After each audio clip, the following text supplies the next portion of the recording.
नमो नमः। प्रिय विद्यार्थी, आप सभी का संस्कृत शिक्षण में बहुत बहुत स्वागत है, अभिनंदन।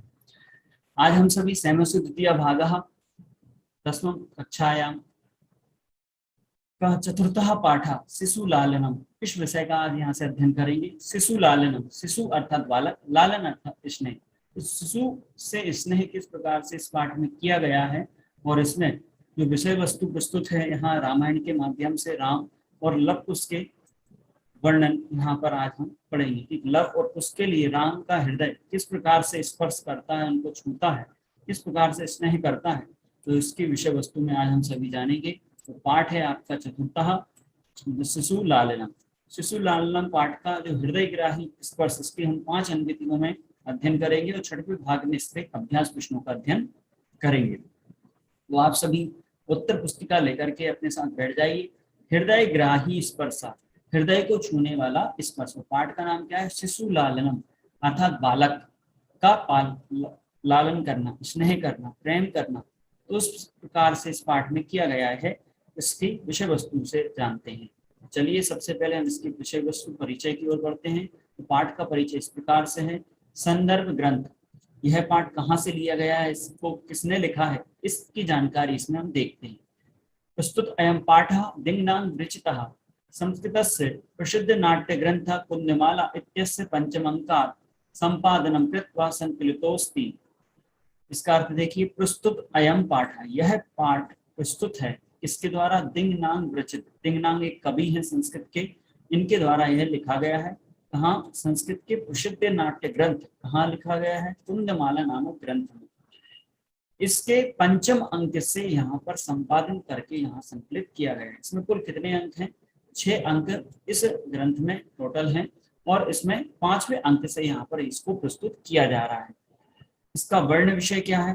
तो अस्मिन् पाठे शिशु वात्सल्यस्य मनोहारी वर्णनम विद्यते। इस पाठ में शिशु वात्सल्य का मनोहारी वर्णन किया गया। बालक के प्रेम के प्रति जो वर्णन है वह बहुत मनोहारी है, उसको वर्णन किया गया। अत्र नाटकांश से राम स्वपुत्रौ लव कुशौ सिंहासनम आरोहितुम इच्छति। यहाँ नाटक के अंश में राम, लव और कुश, इन दोनों को सिंहासन पर बैठाने की इच्छा करते हैं। किंतु उभावपि सा विनयम तम निवार्यता। किंतु वह दोनों, उभौ अपि, इधर संधि विच्छेद होगा, उभौ प्लस अपि। किस प्रकार से संधि विच्छेद होगा उसको देखते हैं हम। यहाँ पर उभौ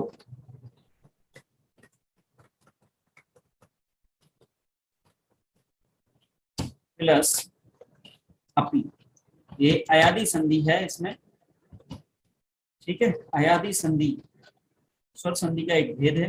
तो उभौ प्लस अपि, उभौ मतलब दोनों, अपि मतलब भी, दोनों भी, ठीक है। सा विनय, विनय पूर्वक उनको, तम मतलब उनको, किसको? राम को, निवार्यता अर्थात मना कर देते हैं। किसको मना कर देते हैं? राम को मना कर देते हैं। सिंहासनारूढ़, यहाँ पर आखिरी मात्रा है, सिंहासनारूढ़ राम उभयो रूप लावण्यम दृष्ट्वा मुग्धः सन स्वक्रोधे गृह्णाति। सिंहासन पर बैठे हुए, आरूढ़ अर्थात बैठे हुए, राम, उभयो, उभयो षष्ठी और सप्तमी के द्विवचन में बनता है। और जो उभौ शब्द यहाँ पर आया है वो कैसा है? द्विवचनांत है। द्विवचन में ही इसके रूप चलते हैं ना, एक वचन चलते इसके ना बहुवचन में रूप चलते हैं। तो इसके 2 प्रकार के ही रूप चलेंगे सिर्फ, अर्थात द्विवचन में। उभौ, उभौ, उभयाभ्याम, उभयाभ्याम, उभयाभ्याम, उभयो, उभयो और हे उभौ। तो इस प्रकार से इसके 2 रूप चलते हैं सिर्फ। उभयो, इन दोनों के रूप और लाभ, कौन दोनों के? लव और कुश, दोनों के रूप, लावण्य अर्थात सुंदरता को देख करके, दृष्टवा अर्थात देख करके, मुग्धः सन अर्थात मोहित होते हुए, सो क्रोडे अपनी क्रोडे अर्थात गोद में, गृह्णाति अर्थात बिठा लेते हैं। यहाँ पर एक दृष्टवा शब्द आया है। दृष्टवा शब्द की संधि विच्छेद क्या होगा, प्रत्यय विच्छेद क्या होगा? तो इसमें मूल धातु क्या है? द्रस धातु है, ठीक है। द्रस प्लस इसमें प्रत्यय कौन सा लगा हुआ है? तत्व प्रत्यय का प्रयोग किया गया है। इस प्रकार से इसका प्रत्यय विच्छेद भी आप देखते जाइए, लिखते हैं। सन शब्द जो आया है, सन में धातु कौन सी है? अस धातु इसमें दिखाई गई है। सो क्रोडे, क्रोडे मतलब क्या बताया था? गोद में, गृह्णाति अर्थात बिठा लेते हैं, ग्रहण धातु इसमें ग्रहण करने आते हैं। तो इस प्रकार से इस पाठ की विषय वस्तु की ओर ध्यान दिया। इसमें मूल बात क्या निकल के आई कि इसके कवि हैं दिङ्नां और यह ग्रंथ है कुन्दमाला, जिसके 5वें अंक से यहाँ पर संकलित किया गया है। और इसमें किसका वर्णन है? शिशु के प्रति प्रेम, का मनोहारी वर्णन किया गया है। उसके पात्र कौन कौन से? राम है, लव कुश और विदूषक, ये 4 पात्र इसमें प्रस्तुत किए गए हैं। तो चलिए बच्चों, इसकी विषय वस्तु को आगे हम यहाँ से देखते हैं। अब यहाँ से ये पाठ प्रारंभ हो रहा है, तो इसकी पहली अनुवृत्ति के रूप में आज हम सभी यहाँ से पढ़ेंगे। तो पहली अनुवृत्ति जो यहाँ से प्रस्तुत की जा रही है उस पर विशेष रूप से आप सभी लोग ध्यान दें। तो इसमें जो कठिन शब्द आएंगे उनके हम संस्कृत शब्द शब्दार्थ भी देखेंगे। तो सबसे पहले सिंहासनस्था रामः, आप भी मेरे साथ दोहराते जाइए जिससे आपका भी पढ़ना उच्चारण सही हो सके। सिंहासनस्थः रामः ततः प्रविशतः विदूषकेनोपदिश्य मानमार्गौ तापसौ कुशलवौ, अर्थात यह विषय वस्तु को प्रस्तुत किया जा रहा है विदूषक के द्वारा कि सिंहासन पर स्थित राम है। जब किसी नाटक का मंचन किया जाता है तो नाटक की भूमिका यहाँ से प्रारंभ होती है। तो नाटक के जो पात्र है वो मंच पर बैठ चुके हैं। तो सिंहासन पर आप इस चित्र के माध्यम से भी देख सकते हैं कि सिंहासन पर कौन बैठा हुआ है? राम बैठे हुए हैं राजा के रूप में। तो सिंहासन पर कौन स्थित है? राम। ततः प्रविशिता विदूषकेन उपदिश्य मान मार्गौ तापसौ कुशलवौ।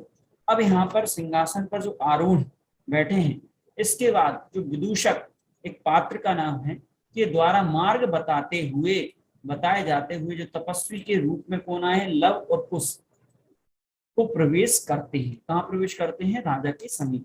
विदूषिका इत इत आर्यौ, इत इत मतलब इधर से यार, इधर से। कुशलवौ, अब कुशलवौ क्या कहते हैं? ये संवाद वाला पाठ है, तो एक एक कथन, एक कुश कहेगा, फिर लव कहेगा, फिर राम कहेंगे, फिर दोनों कहेंगे। इस प्रकार से एक कथन की पद्धति चलती जाएगी। तो सबसे पहले कुश और लव, इसमें द्विवचन है। तो कुश और लव दोनों कहते हैं राम के पास पहुंच करके, रामम उपसृत्य प्रणम्य च अपि कुशलम महाराजस्य। तो रामम अर्थात राम को उपसृत्य में अर्थात पहुंच करके, उपसृत्य का जब प्रत्यय विच्छेद किया जाएगा तो किस प्रकार से होगा? उपसर्ग है इसमें, श्री धातु है इसमें, और इसमें प्रत्यय कौन सा है? लैप प्रत्यय। लैप प्रत्यय का क्या शेष बचता है बच्चों? उप में से उपसर्ग है और लप का या शेष बचता है। तो इसकी पहचान क्या होती है कि मूल धातु बीच में रहेगी, आगे कोई उपसर्ग होगा। उपसर्ग कितने होते हैं? 22 प्रकार के उपसर्ग होते हैं। कौन कौन से उपसर्ग होते हैं? प्रा प्रा अपसम अनु अव निश निर्दुस दुर्वी आंगनी अधि अपि अति सु उत अभिप्रति परि उप एते द्वाविंशति उपसर्गः भवन्ति। तो ये 22 उपसर्ग होते हैं। और उपसर्ग किसका भेद होता है? अव्यय का भेद होता है। अव्यय कितने प्रकार के होते हैं? 5 प्रकार के होते हैं। पहला उपसर्गः, दूसरा क्रिया विशेषः, तीसरा चादी अव्यय, चौथा आपका समुच्चय बोधक अव्यय और पांचवा आपका विस्मय आदि बोधक अव्यय। ये 5 प्रकार के अव्यय होते हैं। अव्यय किसे कहते हैं? तो अव्यय उसे कहा जाता है जो तीनों लिंगों में, तीनों वचनों में, तीनों पुरुषों में और 7 विभक्तियों में कहीं पर भी कैसे भी रूप में प्रयोग किया जाए, जिसका रूप ना बदले, जिसका व्यय नहीं हो, जो खर्च नहीं हो, जिसको कहीं पर भी प्रयोग किया जा सकता है, वह अव्यय कहलाता है। तो ये अव्यय की विशेषता है। तो उप प्लस श्री प्लस लेप, ये प्रत्यय विच्छेद इसका हो जाएगा। इसके बाद देखिए प्रणम्य शब्द आया है। तो प्रणम्य शब्द में भी आप इसका समय प्रत्यय विच्छेद क्या होगा? इसमें प्रा उपसर्ग है और नम धातु बताई गई है, और इसमें भी कौन सा प्रत्यय है बच्चों? लप प्रत्यय है। तो लप प्रत्यय की सीधी सी पहचान आपको बता दी है, इसको भी आप लिख लीजिए। प्रणम, तो प्रणाम करके, पहुंच करके, दोनों प्रणाम करते हुए, अपि कुशलम महाराजस्य, महाराज को क्या पूछते हैंगे वो? क्या महाराज कुशल हैं? फिर राम उत्तरम ददाति, राम उत्तर देते हैं। क्या कहते हैं? युष्मत दर्शनात् कुशलम मेव, आपके दर्शन से कुशल ही हूं। भवतोः किम वयम अत्र कुशल प्रश्नस्य भाजनम एव, क्या हम केवल आप दोनों के, भवतोः अर्थात आप दोनों के, किसके? कुशल प्रश्न के ही पात्र हैं, या कुशल प्रश्न के पात्र हूं। ना पुनरति अतिथि, पुनः अतिथि जन समुचितस्य कंठासलेशस्य परिस्वज्य अहो हृदय ग्राही स्पर्श। ये हमने आपका विषय भी रखा था, हृदय ग्राही स्पर्श। तो हृदय को स्पर्श कैसे किया कि अतिथि लोगों के योग्य, अतिथि लोगों के योग्य, जन मतलब लोग, के समुचित अर्थात योग्य, कंठासलेश अर्थात गले लगाने के योग्य नहीं होते हैं क्या? अर्थात परिस्वज्य अर्थात आलिंगन करके, अहो हृदय ग्राही स्पर्शा, आपका स्पर्श तो कैसा है? हृदय को छूने वाला है। तो हृदय ग्राही क्या है इसमें, ये विशेषण है, और स्पर्श क्या है, इसका विशेष है। उसके स्पर्श की विशेषता को बता रहा है हृदय ग्राही। इस प्रकार से इसका अर्थ हो गया। अब आगे क्या कहते हैं, देखिए यहाँ सबसे नीचे एक लाइन लिखी है, आसनार्धम उपवेश्यति। अब राम यहाँ पर कहते हैं कि आसन के आगे हिस्से में बिठाते हैं पकड़ करके दोनों को। इसका संधि विच्छेद क्या होगा, आगे हम देखेंगे इनके संधि विच्छेद वगैरह। इसके बाद हम चलते हैं इसके आगे के भाग की ओर। देखिए आगे का भाग इसका देखिए, उभौ। अब दोनों कहते हैं, राजासनम खल वेतत ना युक्तम अध्यासितुम। क्या कहा, खलु प्लस एतत, इसका संधि विच्छेद होगा खलु प्लस एतत। खलु अर्थात निश्चित ही, निश्चित प्रकार से, तो खलु शब्द है इसमें, खलु प्लस एतत कौन सी संधि होगी बच्चों, यहाँ पर हो गई यण संधि, खलु प्लस एतत, तो आपको उ हो जाएगा, तो खलु प्लस एतत शब्द बनेगा। ठीक है, खलु एतत। आगे देखिए, राजा का आसन, अर्थात क्या कहा उन दोनों ने कहा कि वह तो राजा का, यह तो किसका आसन है, राजा का आसन, ना युक्तम आधिशितुम, इस पर बैठना उचित नहीं है। देखिए प्राचीन समय में किस प्रकार की उदारता रहती थी, वहां का बच्चा भी उदार भाव से प्रस्तुत करके बोलता था, व्यक्त करता था और अपनी बात को वहां पर रखता था। ठीक है ना। तो इसके बाद देखिए राम क्या कहते हैं फिर, सा व्यवधानम ना चारित्र लोपाय तस्माद अंक व्यवहितम अध्यासताम सिंहासनम। व्यवधान से, रुकावट सहित किसका लोप नहीं होगा, चरित्र की हानि नहीं होती है, चरित्र का लोप नहीं होता है। क्यों, तस्माद अंकः व्यवहितम अध्यासताम सिंहासनम।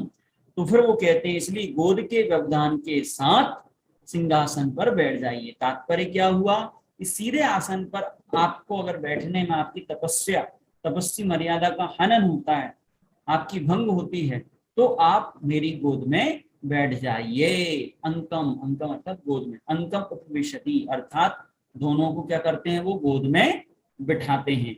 तो इस प्रकार से आज हम सभी ने इसके पहली अनुमति को देखा। इसका देखो पाठ लंबा है, तो इसको हम अलग अलग भागों में अध्ययन करेंगे, पढ़ेंगे। तो ये जो अभी हमने पढ़ा है उसके शब्दार्थ यहाँ से देखते हैं, फिर इसके हम बोध प्रश्न आपको देंगे। तो सबसे पहले सिंहासन शब्द आया, तो सिंहासन पर आरूढ़ विराजमान, उपदिश्यमान मार्ग हुआ, निर्दिष्टमान पति अर्थात बताए मार्ग पर, उपसृत समीप गत्वा अर्थात पास जाकर, प्रणाम अर्थात गत्वा नमस्कार करके, प्रणाम करके, भाजनम अर्थात पात्रम पात्र योग्य है, कंठे आश्लेष, कंठे प्लस आश्लेष अर्थात गले लगाने का, परिस्वज मतलब आलिंगन करके, गले लगाकर आलिंगन करके, हृदय ग्राही अर्थात हृदय स्पर्शी, हृदय को छूने वाला, सा व्यवधान अर्थात व्यवधान सहित, रुकावट के साथ, चारित्र लोक चरित्र नाश कारण, चरित्र नाश का कारण है। ठीक है, इसके बाद कुछ और शब्द हैं, इसकी विशेष रूप से देखिए, विशेषक जो विदुष के उपदिश्य मार्ग हुआ है, तो इसका संधि विच्छेद क्या किया, विदुष कैन उपदिश्य मान मार्ग, इसमें गुण स्वर संधि हो जाएगी, ओ हुआ है। युष्मत दर्शनार्थ, तो युष्मत प्लस दर्शनार्थ में जसत्व व्यंजन संधि हो जाएगी। पुनरतिथि शब्द आया था, तो पुनरतिथि में पुनः प्लस अतिथि रुक्त विसर्ग संधि हो जाएगी। कंठाश्लेषस्य अर्थात कंठ प्लस आश्लेषस्य अर्थात दीर्घ स्वर संधि।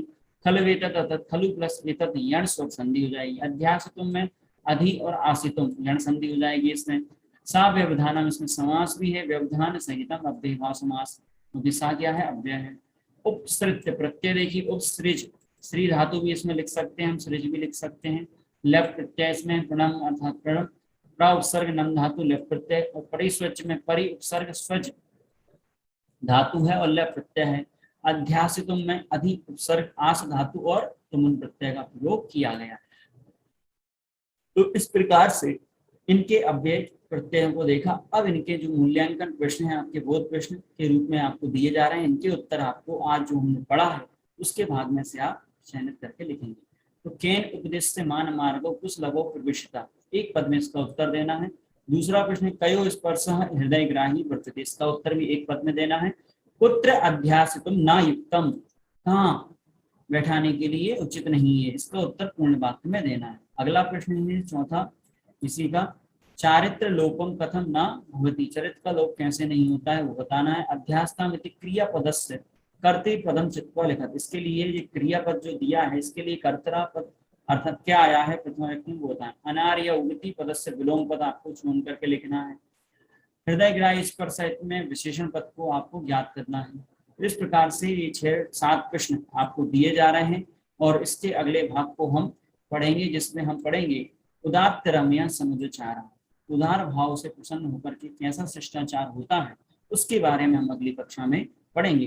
तब तक के लिए आप इन 7 प्रश्नों को ढूंढें। धन्यवाद। पुनः मिलामः।